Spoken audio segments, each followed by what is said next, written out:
All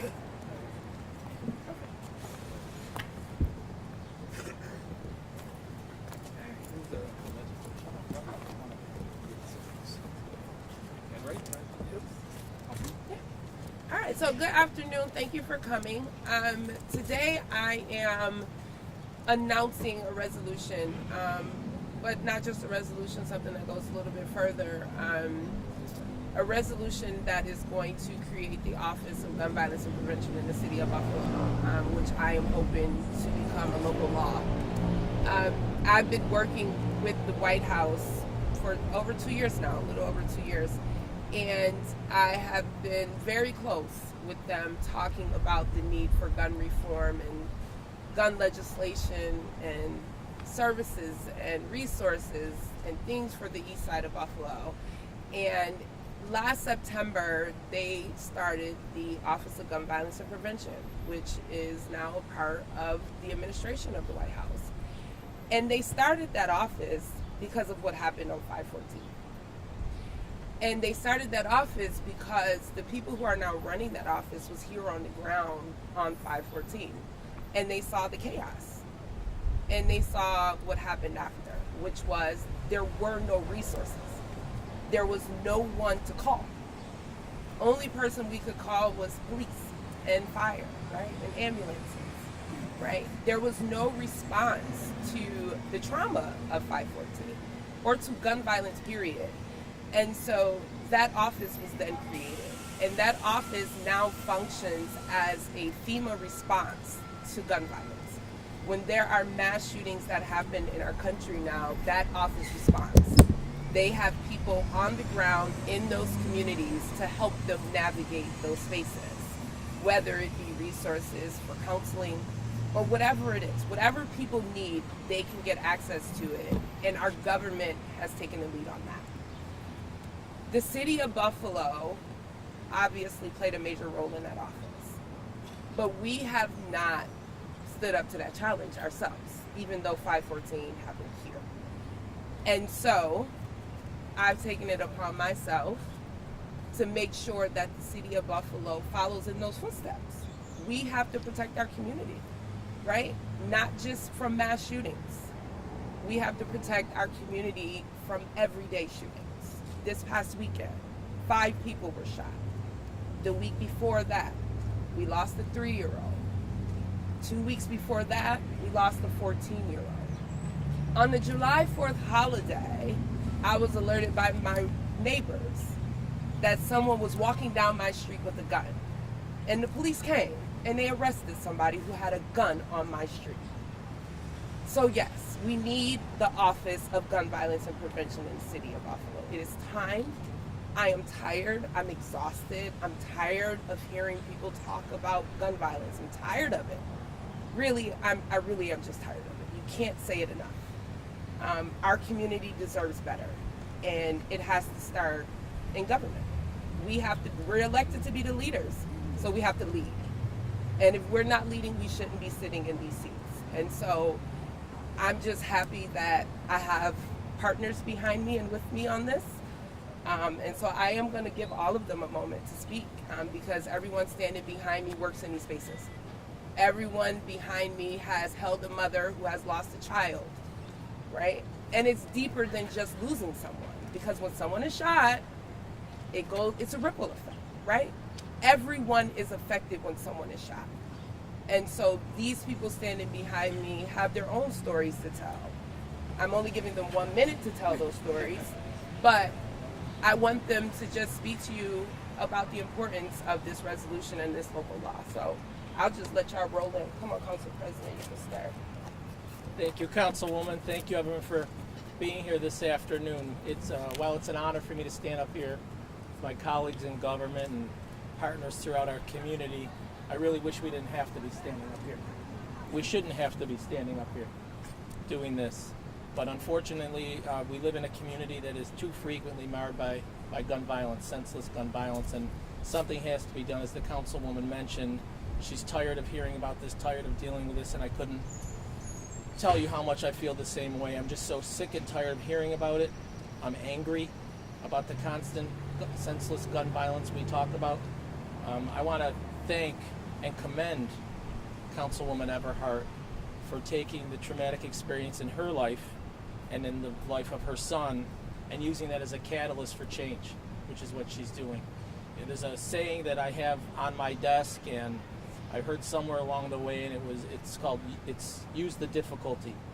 So, take what's presented to you, regardless how difficult it might be or how quickly it comes up, and use that as a catalyst for change, or pivot and do something a little differently, whatever you have to do. The councilwoman and I talked about this office during our budget negotiations. And I told her then, and I'll say it again today, that she has my 100% support in this endeavor. I'm willing to commit and do whatever I have to do to make it a reality. And just so she knows and everyone else up here knows, all of our partners who are going to partner up on this throughout our community, that's not where it ends, establishing the Office of Gun Violence Prevention. That's when the work really starts. So let's get this thing up and running. Let's provide the resources that it needs to make a difference in this community. And I know with all of us up here working together on the government side, but also throughout our community and our tremendous partner organizations in our community, will absolutely make a difference. So thank you. Thank you, everyone, and thank you, Councilwoman Everhart, for spearheading this challenge. I represent a district that oftentimes suffers from a large proliferation of illegal weapons in the district that I represent. So there are times when I will get calls from my constituents when shots are fired, and then I go inside their house and I see shell casings, oftentimes because it could have been a simple dispute in a neighborhood that often leads to high-capacity weapons, leaving rounds of shell casings, people hurt, injured, or killed. And something has to get done. And the fact of the matter is that Councilwoman Everhart is stepping up to the plate. She's already made connections with Washington, and she's trying to leverage what she can to bring resources back home to change the city of Buffalo, to make sure that it's safer. We cannot live in a world or a city where it's a social norm for gun violence. It's absolutely disgusting and disturbing. And I'm glad to partner with her on every measure possible to bring resources back to the city of Buffalo to make sure our community is safer. Thank you.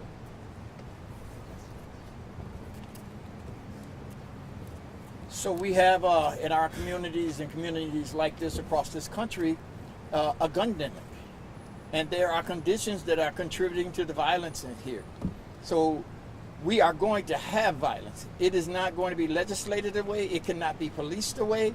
However, the conditions are really the magnitude of what needs to be done collectively from this country, right? Because it is a societal responsibility. We are losing too many lives. And so when something happens, when the 3-year-old Ramon got shot, it disrupted so much chaos within that family construct because nobody really knew what to do.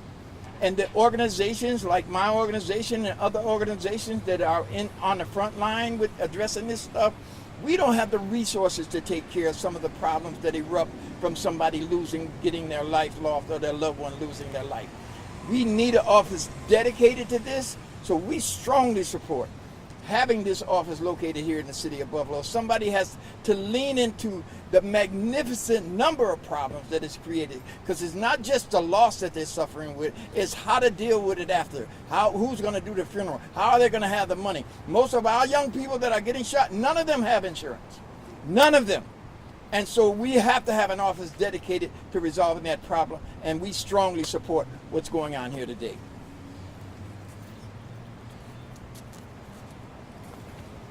Good afternoon. I'm Pastor George Nicholas. I'm the CEO of the Buffalo Center for Health Equity, and I would like to echo the sentiments of those who came before us that we applaud the leadership of Councilmember Everhart and the entire City Council, and we see here that this will be an opportunity for us to really have an agenda, a movement that will come across city, state, and county governmental lines, so that we can address this epidemic of gun violence. You know, when we talk about gun violence, we at the Buffalo Center for Health Equity, we frame it in the context of a public health crisis.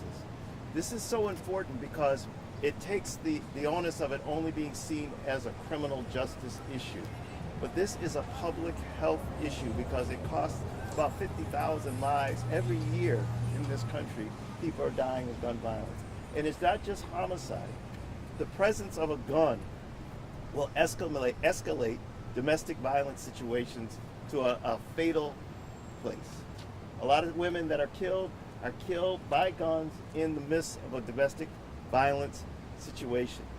It also makes suicide much more readily happening in our community. The presence of a gun will give people the opportunities when they attempt to take their lives, make it, we may want to call it, more successful. So we need to have a real strong public health policy and leadership that will address this epidemic of gun violence that is plaguing not only this city but this whole country. And so we are grateful to be partnering with councilmember Everhart and the Buffalo City Council and the White House, who are taking a very important leadership role in this.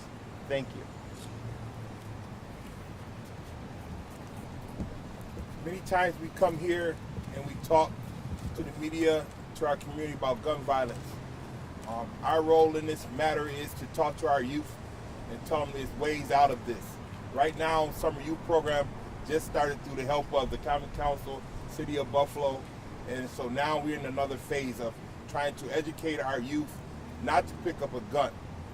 It needs to be more organizations that's standing in behind me now and more out there to talk to the youth, talk to the families, and put accountability on some of those parents out there that's allowing their children to carry guns.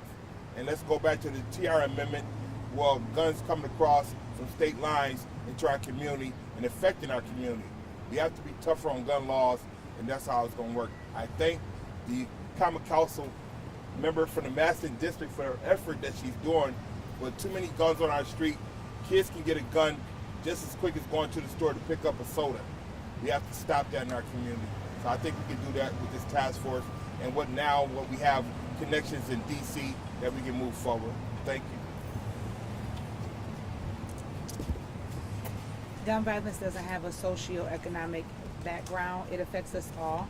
And once we start to look at how impacting it is for not only our kids, the generations that are watching, to our elders, we are living in fear and we don't have the resources that we need to pour into the families to make sure that every child from primary education to the seniors needs are being met for counseling, for mental health, just to learn how to process and move forward in this situation. So when we really start to look at how it's impacting everybody, it's just not our community, it's all of our community, it's our city, and it's definitely our babies, and we're starting to lose our babies without an explanation. There is no explanation.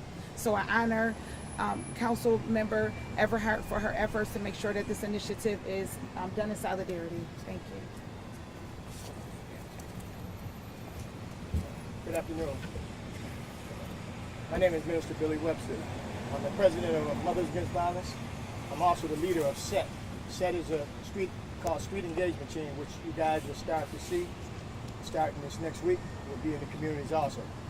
I thank Councilwoman Everhart because I've been standing beside her for some years, and she's always had it where before 514, she was about gun violence. And I'm a firm believer of all of us got to come together in order for this to stop. Not just a few of us on the front line. It takes everybody, every community in every county. It takes us all to come on one accord with each other. Also, me and my wife started that program because I lost a son. They murdered my son. He was a good kid. Also, her daughter was murdered. So we know firsthand how it feels to lose a loved one to gun violence. So for y'all out there, we need your help. We need all of us to come together as one unit, and get behind Councilwoman, and get behind any other organizations that's out there in the front line doing this work. We need support. Thank you. Good afternoon. I'm thankful that, like I was saying, Councilwoman Zeneta has stepped up to lead this. You know, we're speaking about the trauma. She spoke about the trauma of the mothers, but what about the traumas of the fathers? The fathers are having the same traumas. You know, hopefully that these funds go towards being able to address these traumas that we have in our communities. You know, some of these communities are continuously being traumatized weekly. So hoping that, you know, more organizations like Minister Webster spoke about do come out. People from the community come out to be a part of boots on the ground to reduce gun violence by mediating conflict working with people who have the highest risk of shooting somebody or being shot. You know, summer youth is starting. That would keep the kids busy. The kids, they don't have, the biggest issue is they say they don't have a lot to do. So hopefully with the funding, more things are created for them to do. Recreational centers, lighthouses, like things that we've had in the past. Hopefully they're brought back so the kids can have something to do and not just be on the streets. Thank you. Good afternoon. I'm here to support my colleague in government and in life as we deal with and address a serious issue in our country and especially here in our city. It's without question that in order to make sure that our young people are here, that we have to address the issue of gun violence. And so of course I support Councilwoman Everhart in her efforts to create this office, or finding ways to address the issue as a woman my cousin was murdered by gun violence, just trying to take care of his family. He just gotten a promotion, just changed his entire life around, young kids at the time, and it was taken away on a random Saturday afternoon. That should never happen. A child's life should not be taken because another child didn't have access to the right resources. So I'm grateful to these organizations that are behind me now, and for the work that they do in our community and uplifting our community and making sure that we build arms around them. But it's not enough for us to just talk about what we need to do. It's also important that we put resources, time, energy, and importantly, policy, real policy that can change lives. Now, I'm clear that you can't legislate morality. If somebody wants to do something nefarious, we can't change that. But we can figure out ways to wrap ourselves around young people and in our community as a whole. And so these organizations that provide services that help with prevention through what's already happening in the administration, there's some spaces in community services and citizen services and others that are already providing it. Well, then we have some really great community partners who have lived through this. Some individuals who understand the repercussions after you fired a weapon and taken somebody's life and then your life is completely ruined. And they're trying to help young people, but they can't do it alone. And it's our job in government to help support those organizations, and that's why I'm here. And so until we address this, until we change that, we're not really making sure that there is a future for us. And my job is to make sure that we're listening to the people in our city and in our community. And I commend my colleague for working hard on addressing this. Thank you. All right. In an effort to keep us all from melting, questions?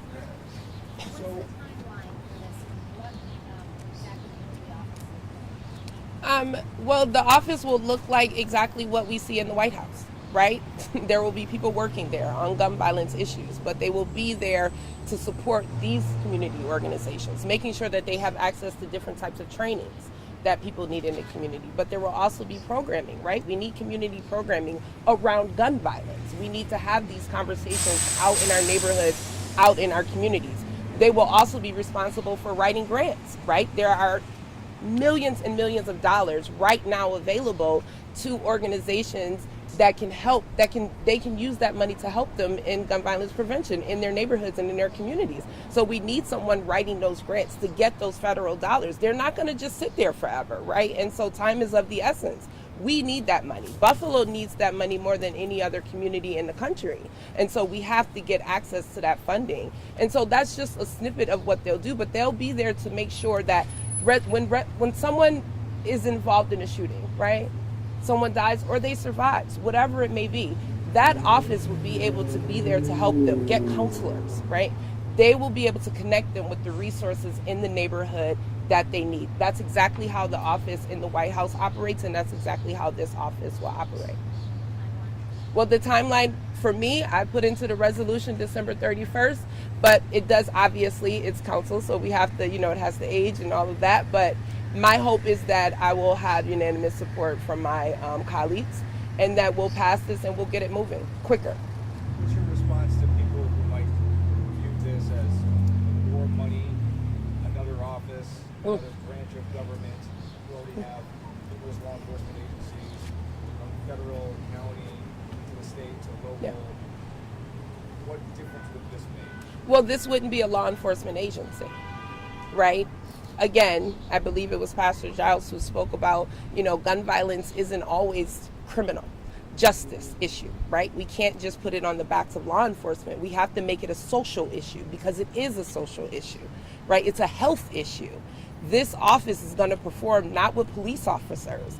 These are going to be people from the community who know the community, who can operate in the community, who the community trusts, right? You need those in-betweens, just like the peacemakers operate out in our community and they're the go-between between police officers and residents. That's exactly how this office is going to function. And we need more offices like this across the country, right?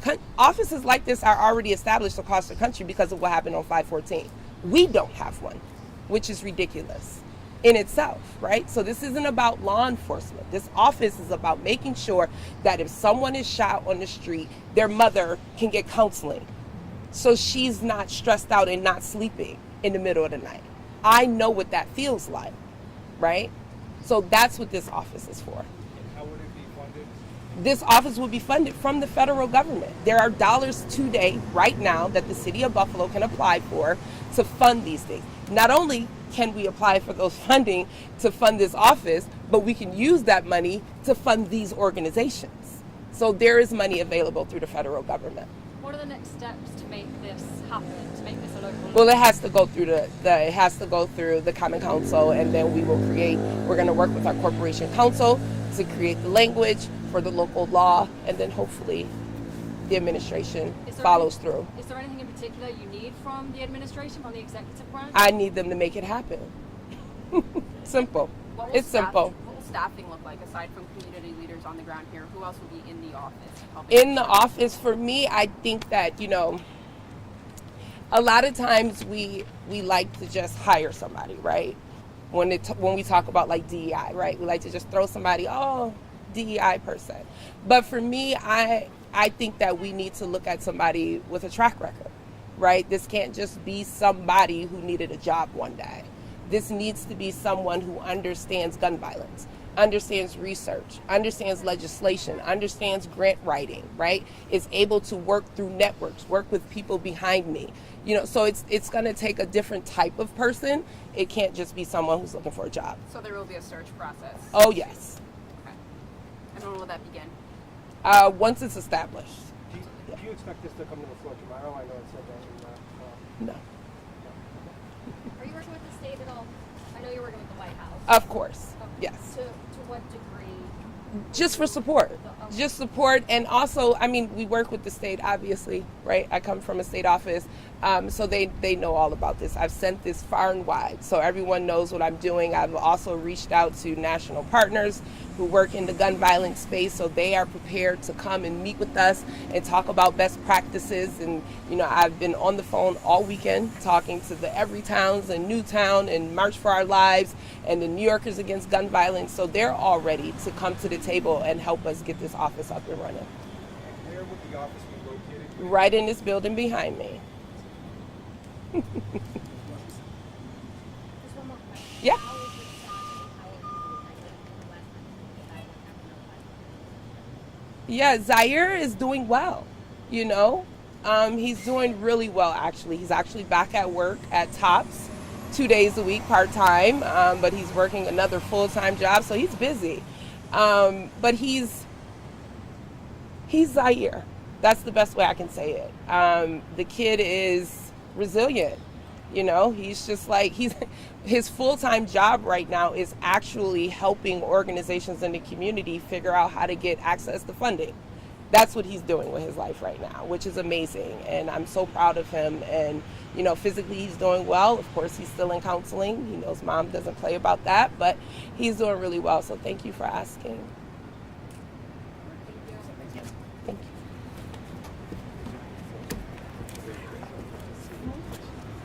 Thank you.